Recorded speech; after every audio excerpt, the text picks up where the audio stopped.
द्वात्रिंशद्वर्णमन्त्रोऽयं शङ्करप्रतिभाषितः अन्नपूर्णा महाविद्या सर्वमन्त्रोत्तमोत्तमा पूर्वमुत्तरमुच्चार्य सम्पुटीकरणमुत्तमम् स्तोत्रमन्त्रस्य ऋषिर्ब्रह्मा छन्दोत्रिष्टुबुधाहृतः देवता अन्नपूर्णा च ह्रीं बीजमम्बिका स्मृता स्वाहा शक्तिरिति ज्ञेयं भगवति कीलकं मतम् धर्मार्थकाममोक्षेषु विनियोग उदाहृतः ॐ ह्रीं भगवति माहेश्वरी अन्नपूर्णायै स्वाहा सप्तार्णवमनुष्याणां जपमन्त्रः समाहितः अन्नपूर्णे इमं मन्त्रं मनुसप्तदशाक्षरम् सर्वसम्पत्प्रदो नित्यं सर्वविश्वकरी तथा भुवनेश्वरीति विख्याता सर्वाभीष्टं प्रयच्छति ह्रील्लेखेयमिति ज्ञेयम् ओङ्काराक्षररूपिणी कान्तिपुष्टिधनारोग्ययशांसि लभते श्रियम्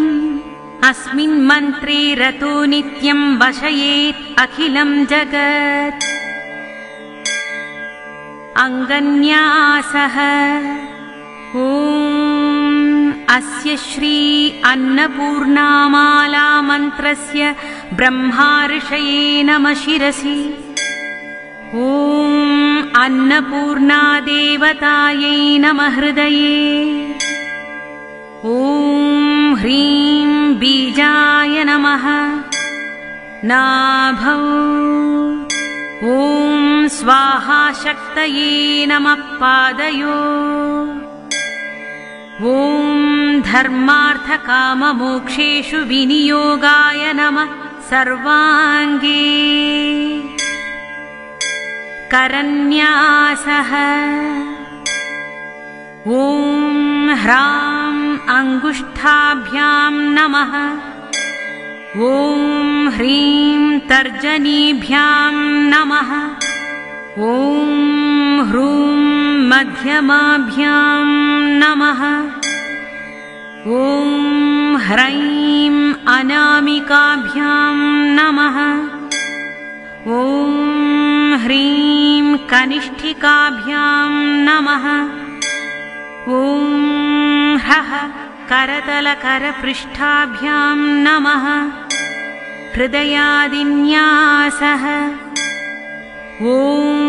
ह्रां हृदयाय नमः ॐ ह्रीं शिरसि स्वाहा ॐ इह शिखायै वषट् ॐ ह्रैं कवचाय हुम् ॐ ह्रौं नेत्रत्रयाय वौषट् ॐ ह्रः अस्त्राय फट् ध्यानम् रक्तां विचित्रवसनां नवचन्द्रचूडा अन्नप्रदाननिरतां स्तनभारनम्राम् नृत्यन्तमिन्दुसकलाभरणं विलोक्य हृष्टां भजे भगवतीं भवदुःखहन्त्रीम् मालामत्रः ॐ ऐं ह्रीं श्रीं क्लीं नमो भगवति माहेश्वरी अन्नपूर्णे ममाभिलषितमन्नं देहि स्वाहा ॐ ऐं ह्रीं श्रीं क्लीं मन्दारकल्पहरिचन्दनपारिजातमध्ये शशाङ्कमणिमण्डितवेदिसंस्थे अर्धेन्दुमौलि सुललाटषडर्धनेत्रे भिक्षां प्रदेहि गिरिजे क्षुधिताय मह्यम् क्लीं श्रीं ह्रीं ऐं ॐ ऐं ह्रीं श्रीं क्लीं केयूरहारकनकाङ्गदकर्णपूरे काञ्चीकलापमणिकान्तिलसद्दुकूले दुग्धान्नपात्रवरकाञ्चनदर्विहस्ते भिक्षां प्रदेहि गिरिजे क्षुधिताय मह्यम् ॐ क्लीं श्रीं ह्रीं ऐं ॐ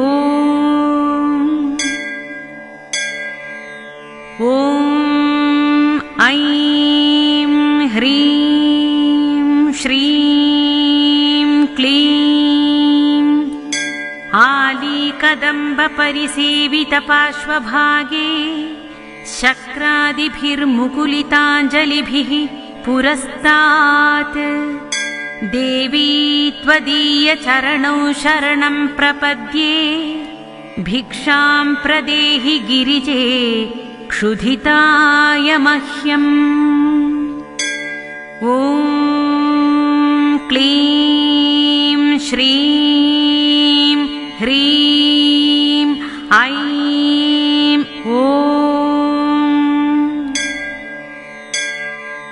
ॐ ऐं ह्रीं श्रीं क्लीं गन्धर्वदेवर्षिनारद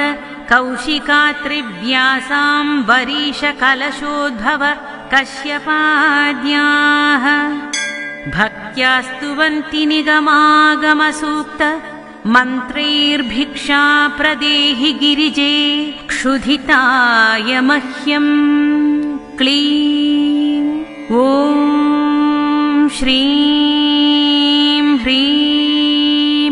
ऐं ॐ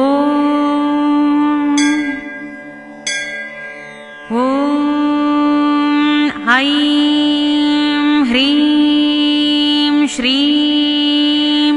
क्लीं लीलावचांसि तव देवि ऋगादिवेदाः सृष्ट्यादिकर्मरचना भवदीयचेष्टा त्वत्तेजसा जगदिदं प्रतिभाति नित्यं भिक्षां प्रदेहि गिरिजे क्षुधिताय मह्यं क्लीं श्रीं ह्रीं ऐं ॐ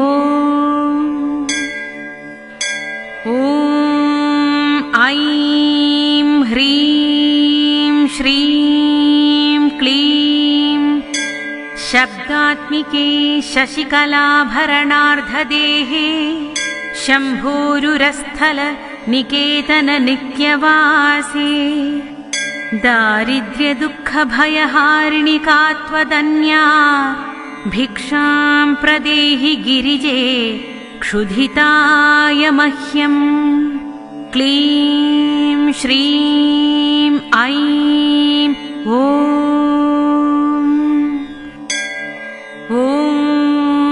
ऐं ह्रीं श्रीं क्लीं सन्ध्यात्रये सकलभूसुरसेव्यमाने स्वाहा स्वधासि पितृदेवगणार्तिहन्त्री जायासुता परिजनातिथयोन्नकामा भिक्षां प्रदेहि गिरिजे क्षुधिताय मह्यम् क्लीं श्रीं ह्रीं ऐं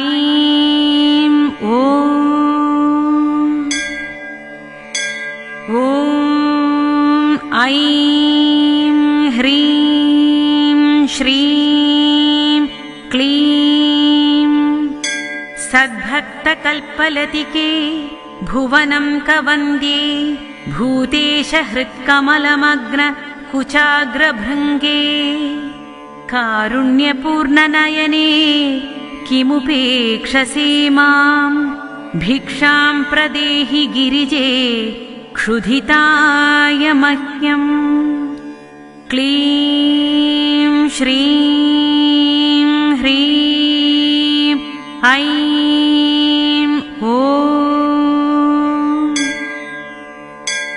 ॐ ऐं ह्रीं श्रीं क्लीं अम्बत्वदीयचरणाम्बुजसंश्रयेण ब्रह्मादयोऽप्यविकला श्रियमाश्रयन्ते तस्मादहं तव नतोऽस्मि पदारविन्दे भिक्षां प्रदेहि गिरिजे क्षुधिताय मह्यम् क्लीं श्रीं ह्रीं ऐं ॐ ऐं ह्रीं श्रीं क्लीं एकाग्रमूलनिलयस्य महेश्वरस्य प्राणेश्वरी प्रणतभक्तजनाय शीघ्रम् कामाक्षी रक्षितजगत्त्रितयेन्नपूर्णे भिक्षां प्रदेहि गिरिजे क्षुधिताय मह्यम् क्लीं श्रीं ह्रीं ऐं ॐ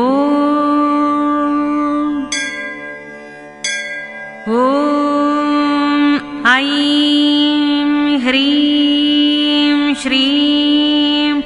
क्लीं भक्त्या पठन्ति गिरिजादशकं प्रभाते मोक्षार्थिनो बहुजना प्रथितान्नकाम प्रीता महेशवनिता हिमशैलकन्या तेषां ददाति सुतरा मनसेप्सितानि क्लीं श्रीं ह्रीं ऐं ॐ इति श्रीशङ्कराचार्यविरचितमन्नपूर्णाकवचम् समाप्तम्।